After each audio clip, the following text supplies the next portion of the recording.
As scary as it is to talk about, it's impossible to ignore the current rise in inflation, the fragile state of the economy, and the potential for a global recession. And that's why this week, Gail and I are talking to Don Markland, award-winning entrepreneur, sales coach, and consultant, speaker, author, and contributor to Forbes magazine.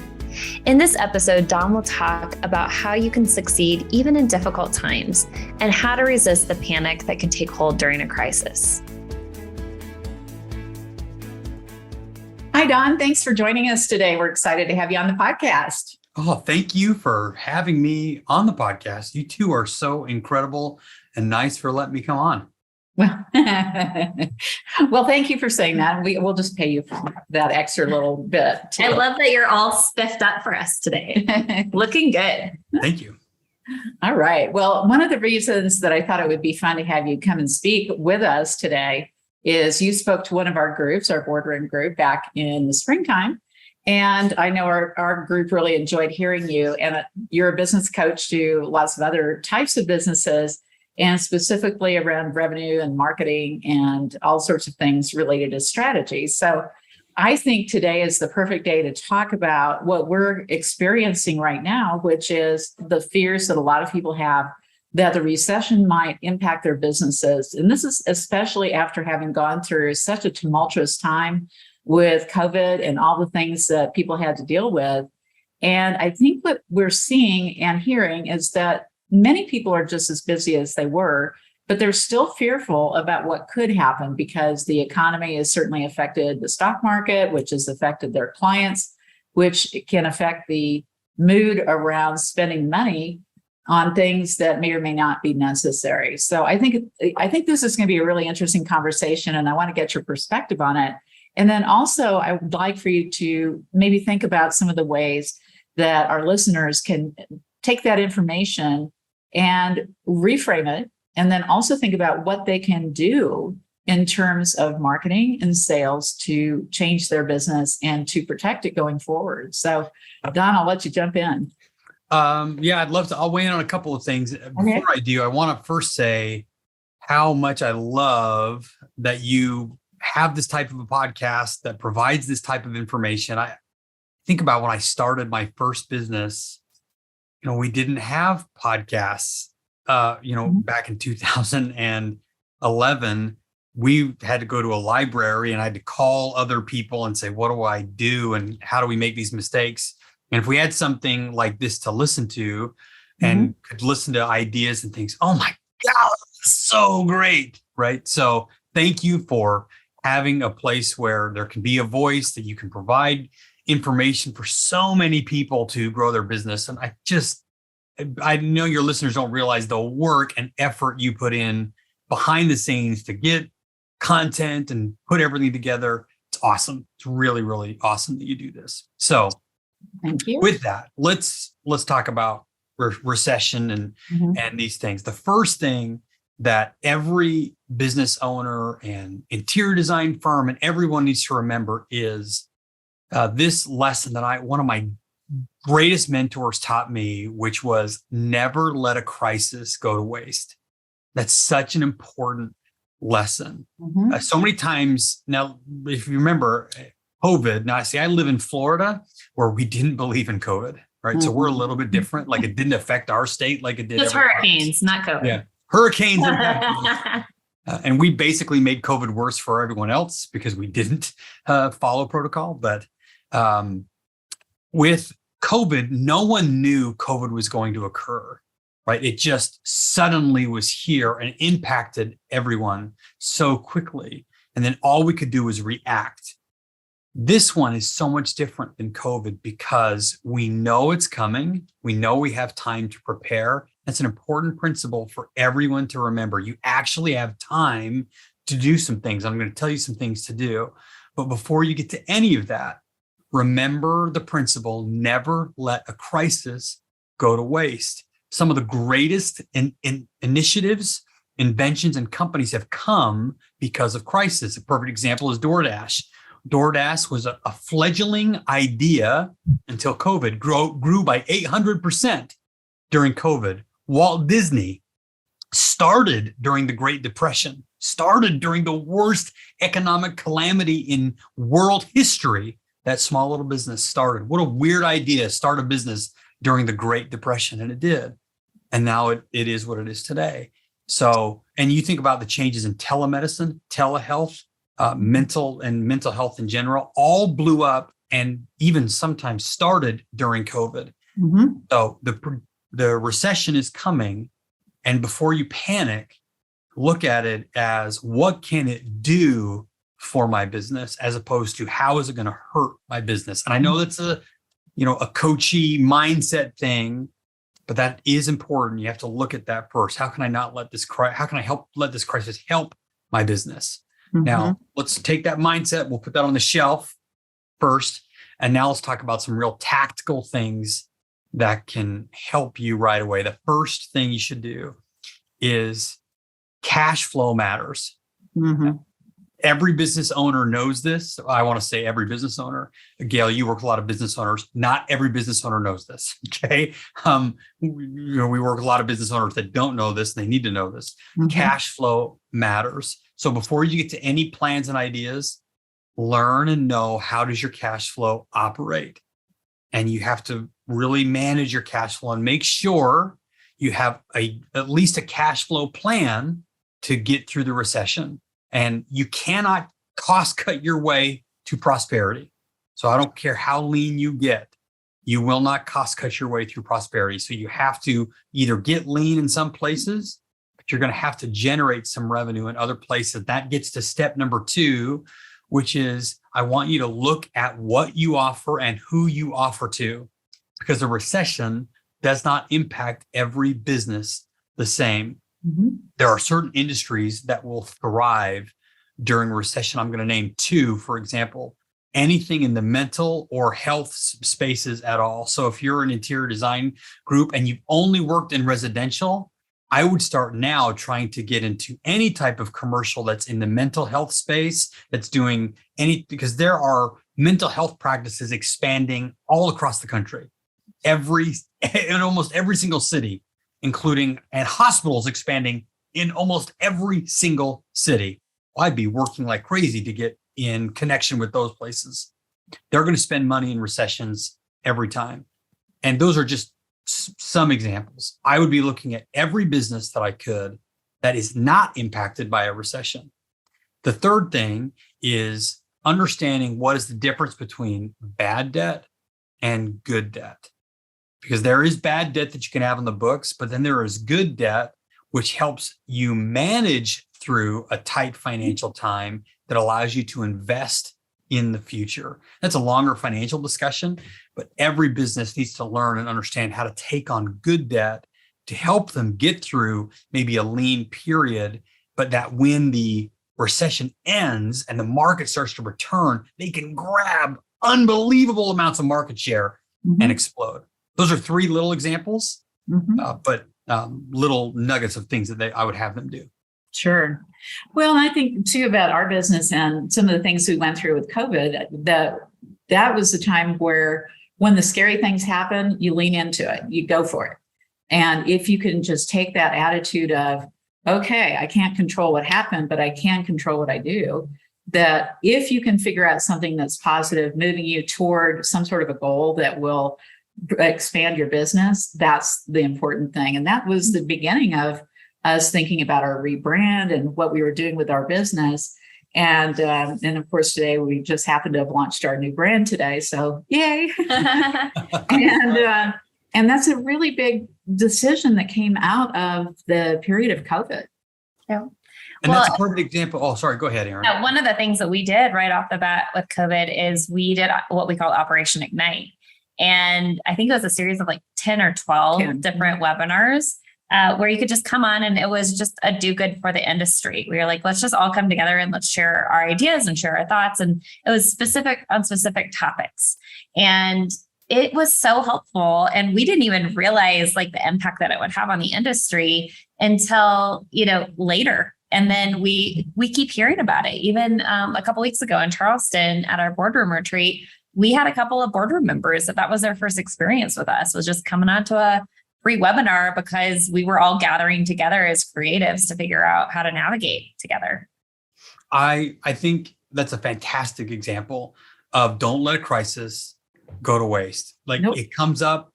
And I think another principle is if it doesn't work, don't stop. Just keep trying and just keep at it and keep at it. You know, so many times we will try something if there's, you know, a crisis occurs or like the recession's coming. So we're going to try this new thing or try this new idea, and it starts to be uncomfortable and starts to fail. And we give up and we abandon it too quickly. And I think that's a very important concept for every one of the listeners to remember is as a business owner, we have to just keep at it and keep at it. You know, a small example, this is a lame story. This is a story that when I tell my wife always rolls her eyes. I can just see her rolling her eyes right now. So on my first business, when we started it, these were the ideas we used to come up with when we were so broke. We had no cash flow, like none. And I got this idea one day, hey, I'm going to write for Forbes. Like that was the idea. If I write for Forbes, it'll solve all of our problems. You know, that's not a real strategy, by the way. And none of your listeners should write that down. But that was the idea. If I write for Forbes, it would work. So I started writing that down every morning as my goal. I will write for Forbes. And so I wrote, an 800-word article. I sent it into Forbes and nothing. They didn't respond. They didn't send anything. And then the next month, I wrote an 800-word article. I sent it into Forbes. No response, nothing. But every day I kept writing down my goal. I write for Forbes. Well, I wrote them a new article every month in 2013, 2014, 15, 16, 2017, all the way until May 2018, until they finally sent me an email and said, hey, we got this article. We'd like to bring you on as a contributor. I mean, I literally sent them over 50,000 words almost every single month, and until they brought me on as a contributor. Mm-hmm. And that's how long sometimes it takes to get something to work. Mm-hmm. And that's what you have to think of as a business owner is I got to try an idea and I got to stay at it no matter how many times I fail, but I have to stay committed until it works. I would agree. And I think that that's one of the things that I would say is the hallmark of a truly successful firm is that you understand that you're not always going to have nice, smooth waters, and you've got to be able to sail through those or sail across the top of those waves. And the only way you do that is by trying new things. So innovation is one of the keys to succeeding during these tough times. And to me, the idea is that you create your own economy and you do it by being an innovator. And you don't have to do massive things to be an innovator. An innovator can be someone who says, let's try a different process because this different process might make us more efficient. So that's innovation. And it doesn't have to be something massive. So I think a lot of people think that, I'm a designer, I'm an architect, I'm something. And they put a title on themselves and then they limit themselves to what they currently know. And so I think one of the keys here is to remember that if you can break out of your normal way of thinking, that you can solve any problem in the world as long as you're not restricting yourself to what you currently know.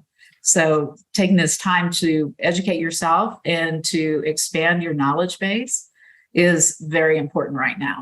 I hear you say that all the time of you make your own economy. Yeah. And that is so right. I think if Moses had come down and had the 11th commandment, it would have been you make your own economy. Right. 12, it would have been, and Don is right. That would have been 12. But you make your own economy. And that is so true, right? I had this saying I used to say all the time of everything is always figure outable. Mm-hmm. Until somebody else wrote a book on it and took the URL, and now I don't say it anymore because of licensing reasons. But it's so right. Like you can solve every problem. You know, you just got to get smart people in the room. And you have to get rid of those limiting beliefs and think, now, wait a minute, we can figure this out. We've just got to keep trying and keep trying. And it's one of my favorite Tony Robbins bits that he does. If you try and you fail, try again. And if that fails, try again. And if that fails, try again. And when that fails, try again. And when that fails, and he gets the whole audience going. And that whole concept of your own economy, we see that too many times with business owners where they're expecting the market to deliver or their clients to deliver. And no, you've got to deliver. If you're the owner, You've got to think sales every day. You've got to think business development every day. You've got to think, what's my system that's going to deliver me clients and leads and opportunities that we can bring home and close every day. And I think you're right on, regardless of the recession, regardless of the noise of the market around me, I'm still responsible. So I've got to go solve it. Well, there's business. It's not as if money has stopped flowing. We just have to decide which stream are we going to jump into. That's right. And it is not necessarily easy. I was talking to a couple of clients yesterday, and they were sounding kind of depressed because they hadn't signed a lot of business this summer. And I said, okay, let's talk about it. Let's get into marketing mindset. What are you going to do as soon as we get off this call? What are you going to do this month and next month to bring in leads and try to get your business going and kickstarted? Because they were just used to the flow coming. So that kind of got them back and encouraged, because to me, it's all about get into action, and you kind of forget about what your problems are if you can get busy. It seems to me like, especially in going through, kind of some of my first, I wouldn't say my very first, because I was, 9/11 happened when I was in college. I definitely remember that, but just in the workforce, like COVID and, the recession of 2008. And then to hear about, I feel like I'm still really new to this recession idea. Right. And so even though I've been through it before, and I find that fascinating that, like, I think people are innovative and people are brilliant, but it's not until they're really down to the wire that it comes out in the right way. Right. I mean, I even experienced that a couple of times this week. I'm like, I have no idea what I'm going to do, and we're going to do this. And it was more brilliant than what, had I had months of planning that I could have come up with. That's a natural biological response, not to get into some big scientific thing, right? But that's where the adrenaline gland sends adrenaline up into the creative part of your brain, right? And that's why so many of us can write that 20-page paper the night before it's due, when all of a sudden we could never write anything. And then all of a sudden we're like, oh my gosh, I can write it really brilliantly. Right. And that's why some people can do that. And we're so responsive against those urgent deadlines. That's why some marketing people all of a sudden the night before can get the entire funnel built when they couldn't. Right. Okay. Yeah. Okay. I wonder where that came from. Yeah. That happens. That's all the time. Our brains are so responsive that way. We're such an urgent people. And that's why so many of us are procrastinators by nature, because we become adrenaline junkies. We love that. We love the chaotic lifestyle. Because we respond that way. And that's why, and this is a great to bring it back to recession. If any listeners are scared, look, you're going to do just fine. Just keep a level head, trust your instincts, but you got to go do the work. Don't run. And the worst thing you can do is contract. Don't contract in a recession. Expand. You might have to adjust your offerings. You might have to look differently. You might have to market differently. But expand, don't shrink, right? Go expand, because so many people are going to respond to the fear, right? And it's my favorite lesson of this is the concept from my favorite Christmas movie. It's a Wonderful Life. And I'm sure some people have seen it. I'll cry if I start talking about it, so I won't talk about it. Okay. But in that, during the Great Depression is when, there's a big run on the bank, and all the people run on the bank, and Potter, the villain of the show, starts buying up all the properties in the bank throughout all the town. And and George Bailey, Jimmy Stewart's character, realizes what he's doing. And so all he can do is just save people in his little building alone. He realizes Potter's buying everybody for a song, because who keeps their level head during a crisis? Potter does. He realizes, wait a minute, there's a crisis, and I'm not going to let a crisis go to waste. Now, I'm not telling everybody to be Potter, but just use his principle. Okay. Don't let a crisis go to waste, and take advantage when you can and expand your business. Yeah. Well, I think that makes a lot of sense, because honestly, what we get is we expand on, right? So whatever we're looking at, whatever we're focusing our attention on, if we're complaining, then we're going to get more of the negativity. If we want to focus on something positive, we're going to get more of the positive. And if we want to get into action, focus on that, you're going to get more of the action. But that has to be the thing that is in the back of your head, that you trigger yourself and stop your negative thinking before it gets ingrained, because you literally can create these neural loops in your brain that don't go away. So if you start on that negative path and you continue that, you are building a neural pathway. And that is the worst thing in the world that you can allow yourself to do. So it's really important to shift your thinking very quickly away from any negativity so that you can be in a positive flow state. And flow state, and this is really interesting, I read this not too long ago, and I thought this was fascinating because I occasionally have those moments of flow. And they actually often happen when it's not a pleasant experience. Mm-hmm. So flow can happen when you're in a very challenging situation, but you are in your element and your subconscious is helping you solve the problems without you realizing that you're getting to your destination just by staying in action. Mm-hmm. So the other part that's really interesting about that, and I'm so fascinated with the brain, but unlike your cell phone where you get one chemical that's going off in your brain, the dopamine, when you're in flow state, you have 6. So if you want to have a lot of chemicals, happy chemicals going on in your brain, just get into flow state and get into focus on the things that you have control over. And all of a sudden you find that your whole state shifts because you want to shift your state as quickly as possible. And I love where you went with that, because I think if to bring it with the recession, especially if people are thinking about, hey, how do I solve that with the recession? Get your team around you, get people around you, and start to problem solve with what's coming up with the recession. And you'll create that environment where you can start to attack these recession problems that are coming up like you would anything. And you'll start popping off and you'll feel great. You might come up with a whole new business strategy or a whole new business line or a whole new business. That's right. That's right. So are you scared of the recession, Erin?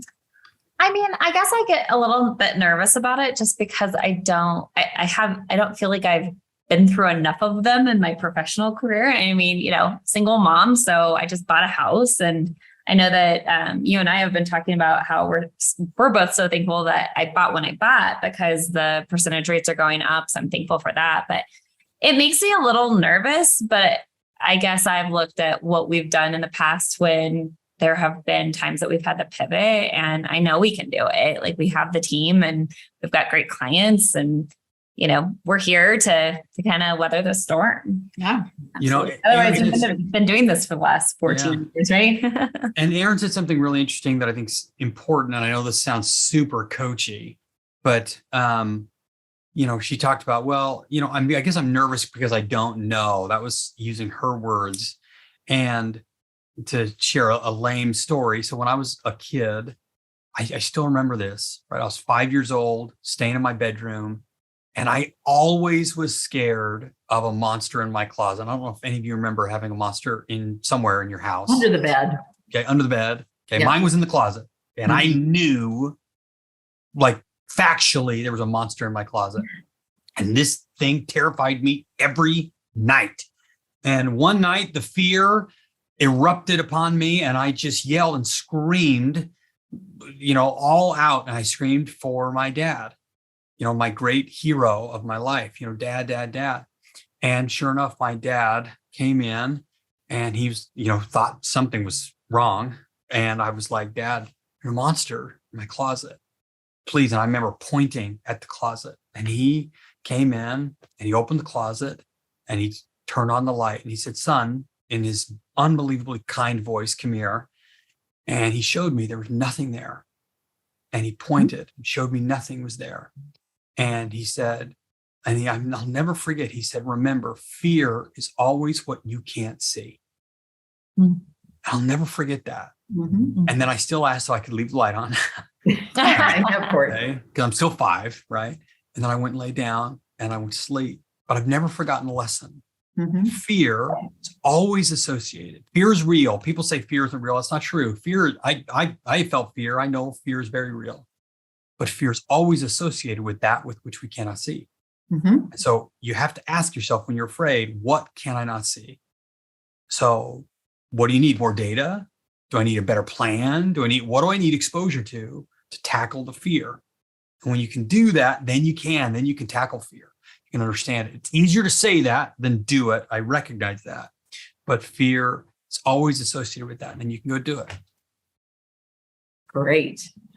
Well, it's probably time for us to wrap up. And so we're going to give you a chance to give us maybe 3 key takeaways that people can apply to business or life. And what would you like to share? The first thing is, if you're seeing the recession and the recession is coming, you have nothing to be afraid of,